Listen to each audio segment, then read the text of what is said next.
fala e nos traz à tona a carta de Paulo à igreja de Éfeso.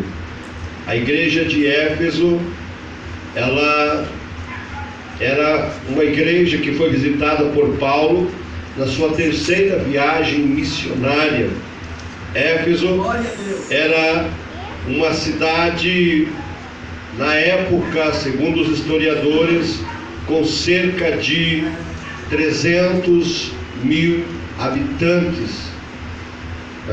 Era uma metrópole, uma cidade metropolitana, ligada a várias cidades ao redor.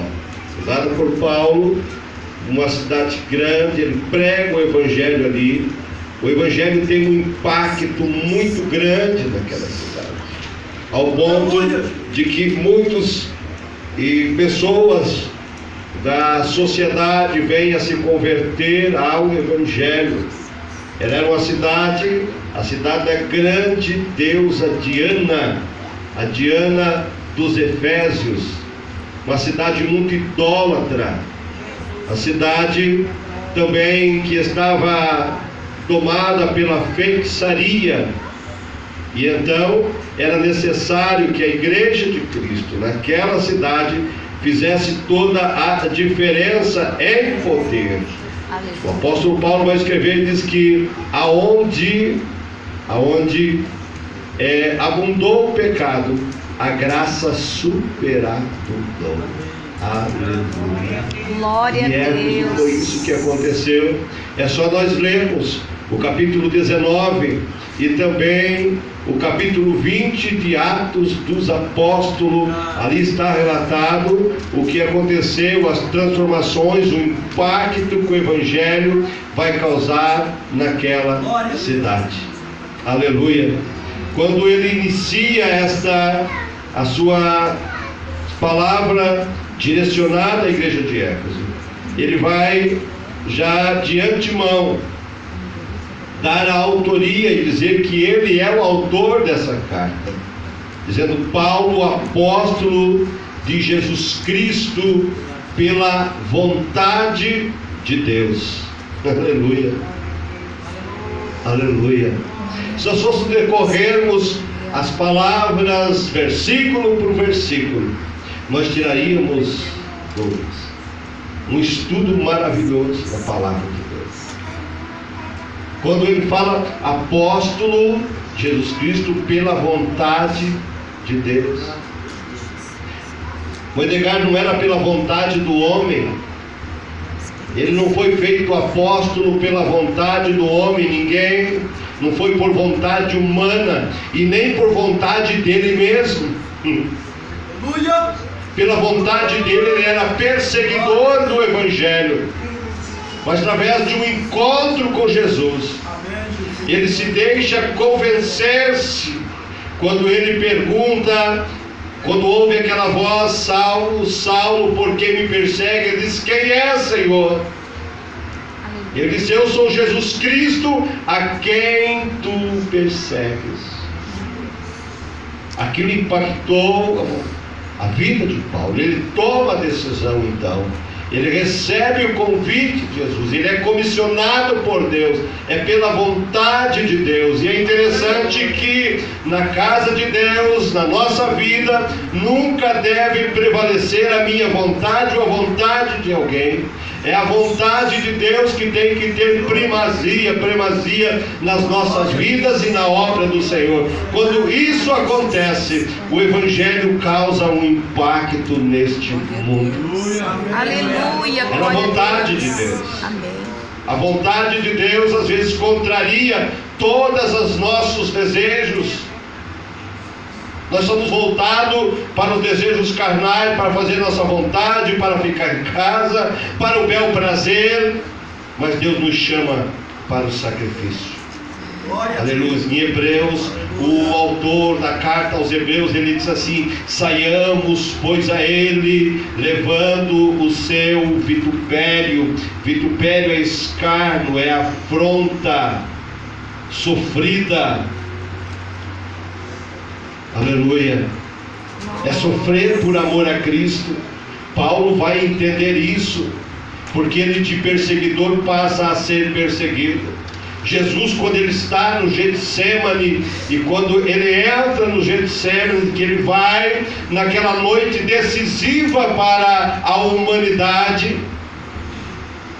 era a noite decisiva para a nossa salvação.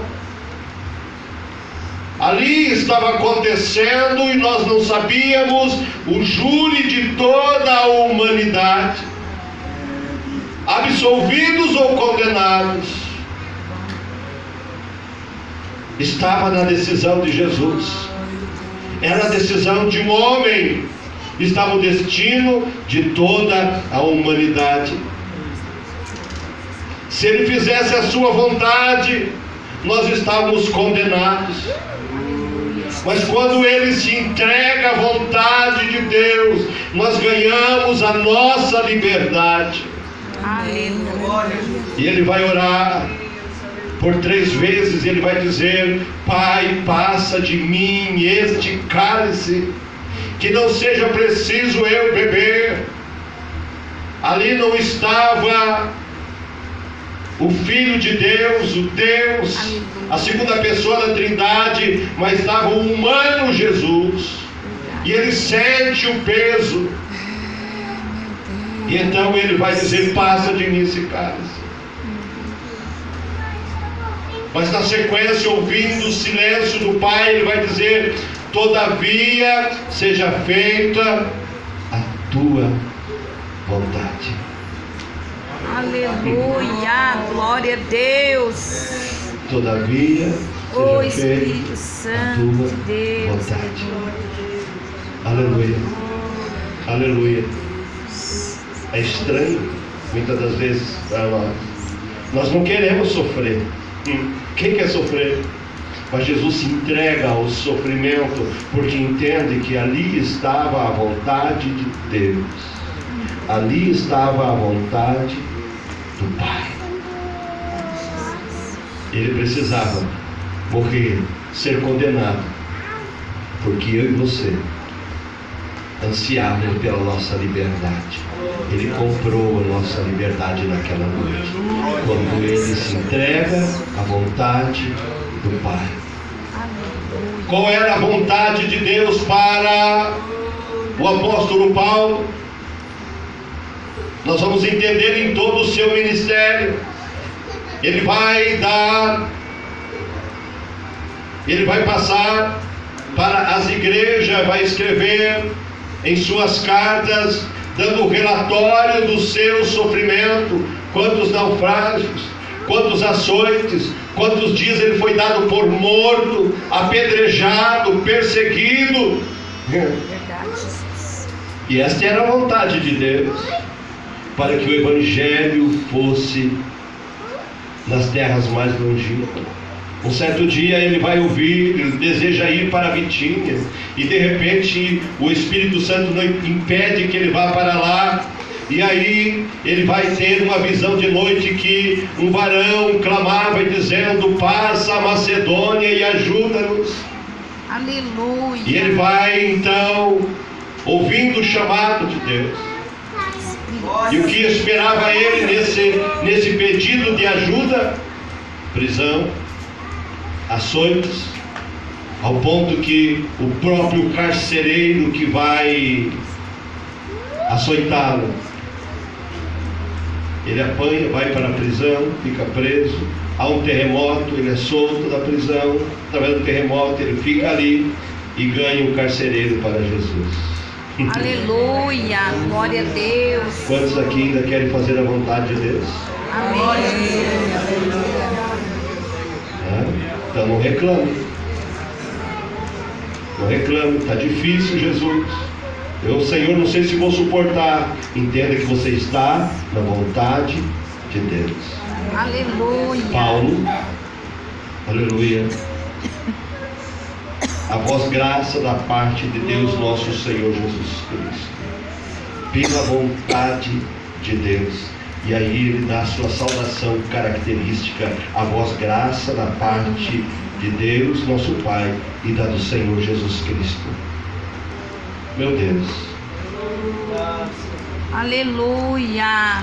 Quando nós abrimos a Glória Bíblia a Deus. e vamos tentar fazer versículo por versículo, nós viramos aqueles ônibus pinga-pinga, né, antigamente, parando em cada ponto. Meu Deus, a palavra de Deus é reveladora para nós. Glória a Jesus, aleluia. Paulo vai falar da igreja aos Efésios como a igreja que está nos lugares celestiais em Cristo.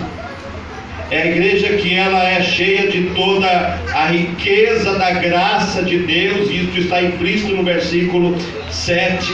Aleluia. Ela é cheia da dispensação, da plenitude de Deus, pelo beneplácito de Deus, ou seja, pela autorização. Deus autorizou, Deus deu ordem para que a graça, para que aquela igreja fosse cheia da sua Amém. Glória a presença. Deus. Aleluia. A igreja de Éfeso é o corpo de Cristo em ação, é o sonho de igreja aqui na terra, uma igreja que habita, como está lá na carta do Apocalipse, das igrejas fundadas por Paulo, aonde habita, onde está o trono de Satanás.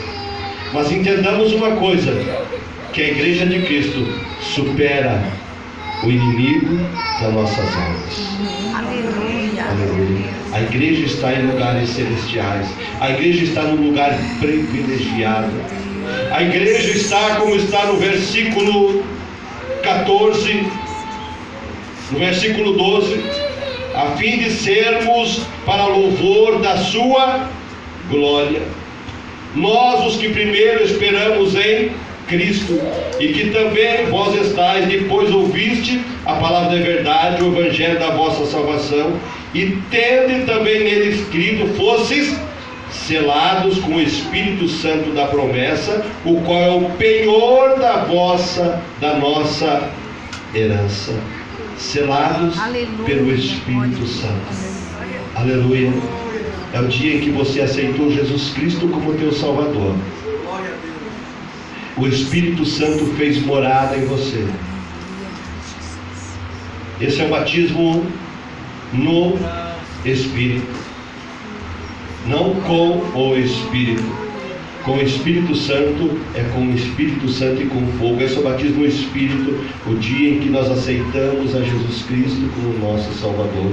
E Ele começa a trabalhar na nossa vida e mudando o velho homem, um novo homem, fazendo a obra da regeneração, nos convencendo do pecado. Aleluia. A cada dia. Glória a Deus. A cada dia. Tem gente que às vezes se converte. Ele adorava ídolos, mas não adora mais.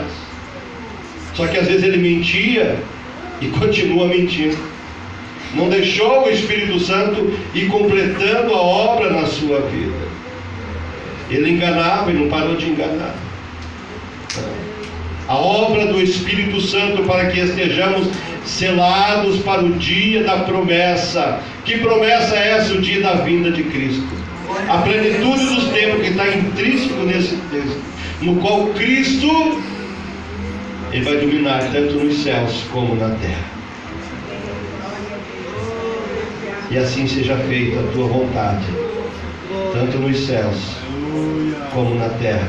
Será naquele dia em que Cristo vai dominar e o mal será aniquilado. É a promessa para a igreja, é a promessa para aqueles que estão selados pelo Espírito Santo de Deus. Como é que descreve um crente que está selado no Espírito? É o penhor da nossa salvação. Sabe o que é o penhor? É aquilo que você guarda. O penhor do casamento é a aliança, né? Aqui, a aliança, né? Assim que você é casado. Isso aqui tem que estar na nossa alma. Ele é a nossa aliança. Sem Ele, ninguém sobe. Ninguém chega na presença de Deus. E como que se descobre que o Espírito Santo está vindo na pessoa? A pessoa é longânimo, benigno, ele tem fé, ele tem alegria, aleluia. Ele tem temperança, ele deixa que o Espírito Santo trabalhe na sua vida e começa a produzir o fruto do Espírito. O fruto do Espírito. Ele não fala em língua ainda, não foi batizado com o Espírito Santo, mas no Espírito Santo ele já está imergido. Aleluia. Aleluia. E quando a pessoa aceita Jesus Cristo, é interessante. É o Espírito Santo, ele é o batizador, porque é ele que nos imerge em Cristo. Quando ele fala que vós estando em Cristo, é porque o Espírito Santo é quem batiza a pessoa em Cristo Jesus. Esconde ele em Cristo. Agora ele está em Cristo, mas com o Espírito Santo aí é o contrário. Aí é Jesus que é o batizador, é ele quem batiza com o Espírito Santo e com o fogo. Amém. Aleluia. Glória a Deus. Aleluia. Talvez você já foi batizado pelo Espírito Santo em Cristo e está aguardando agora o batismo que Cristo vai fazer. Quanto deseja esse batismo? Que Cristo te batize. Aleluia. Ele é o batizador, é Ele. Amém. É Ele o batizador. E esse batismo aconteceu lá na igreja de Éfeso. Se nós formos abrir a Bíblia, lá em Atos dos Apóstolos, nós vamos encontrar a igreja em movimento.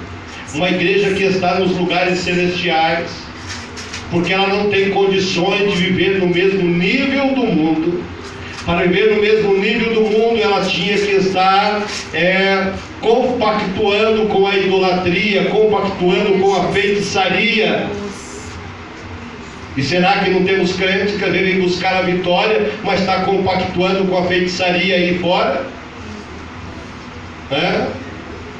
Vai lá no YouTube, tem lá a previsão de não sei de quem, e ele vai lá e não se aguenta, ele vai ver, a previsão dos signos, o número da sorte, está compactuando com feitiçaria, não está nas regiões celestiais, não está esperando em Cristo. São crentes que vivem ao nível do mundo. Aleluia. Quantos? Eu já vi até crente que queria me mandar lá o vídeo. Olha a previsão da fulana de tal. Olha o que ela previu. E alguns até, olha, ela previu aí que tem um povo, que o povo de Deus, não sei o que lá. Paulo, quando aquela mulher veio atrás dele, estes são homens de Deus, elogiando eles. Estes homens que vos anunciam o Evangelho são servos do Deus Altíssimo. Parecia que estava ajudando, de repente Paulo se cansou daquilo, expulsou o espírito de adivinhação. E tem muito crente que não está no nível, nos lugares celestiais, está no nível do mundo, dando ouvido ao espírito de adivinhações. Espírito Santo de Deus. Aleluia. Meu Deus. Espírito de adivinhações, espírito de feitiçaria, assistindo as coisas mais perversas que se tem na televisão, que sai do fundo do inferno, estão no nível do mundo. Mas a igreja de Éfeso, ela está nos lugares celestiais. A igreja de Cristo, ela está acima. Ela está acima dessas coisas.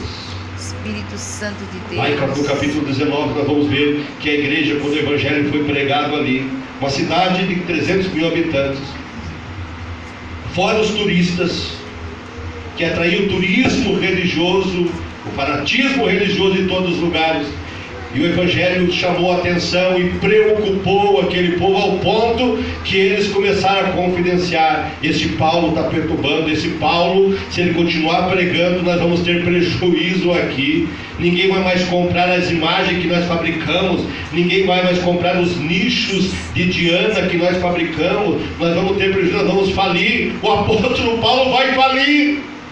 Eu sou o Evangelho, ia falir a indústria da cidade dos Efésios. A indústria religiosa ia falir pela pregação de Paulo, pela pregação da igreja de Éfeso. Olha o impacto de uma igreja que está nos lugares celestiais, trazendo o céu à terra, trazendo as coisas do céu à terra. Ela não está buscando as coisas daqui, ela está buscando as coisas que são de cima.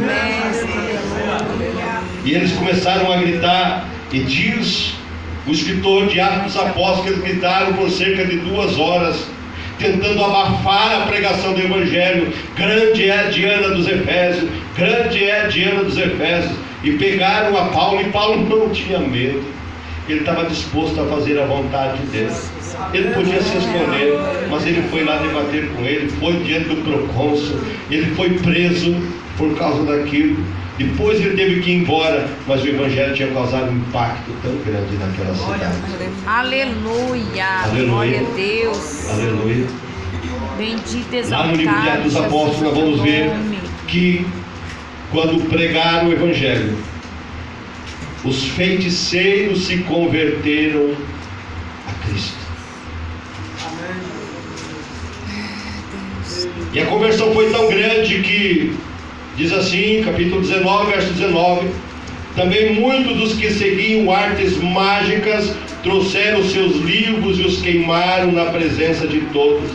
E feita a conta do seu preço, acharam que montava a 50.000 peças de prata. As pessoas se desfizeram dos livros de feitiçaria, de magia, da magia negra. Se converteram, fizeram um monte lá na praça pública e tacaram fogo. Livros valiosos, um preço incalculável, 50.000 peças de prata valia. Fizeram um cálculo rápido. Tamanho foi o impacto da pregação do Evangelho na cidade dos Efésios. Aleluia. Superou as feitiçarias. Timóteo, ele foi forjado no seu ministério nesta cidade. E o apóstolo Paulo vai escrever para Timóteo e vai dizer que havia homens fraudulentos ali, homens maldizentes, homens que se levantaram contra o Evangelho. E ele diz o seguinte, que quando Jambres se levantaram contra Moisés, esses homens também iam se levantar contra o Evangelho de Cristo. Sabe quem era Jambres? Sabe o que eles faziam? Quando Moisés chega diante de Faraó e Arão joga a sua vara ali e ela se transforma em serpente. Moisés chama os seus feiticeiros, seus encantadores, e eles também vão jogar as suas varas, e pasmem, as suas varas também vão se transformar em serpentes. O inimigo tem poder também, mas Cristo tem todo o poder. O poder que está conosco supera o poder do mundo. A vara de Moisés, que se transformou em serpente, vai se aproximar das serpentes dos feiticeiros e vai engolir elas. Nosso poder é superior. Amém. Glória A igreja a Deus. dos Efésios, ela tinha um poder superior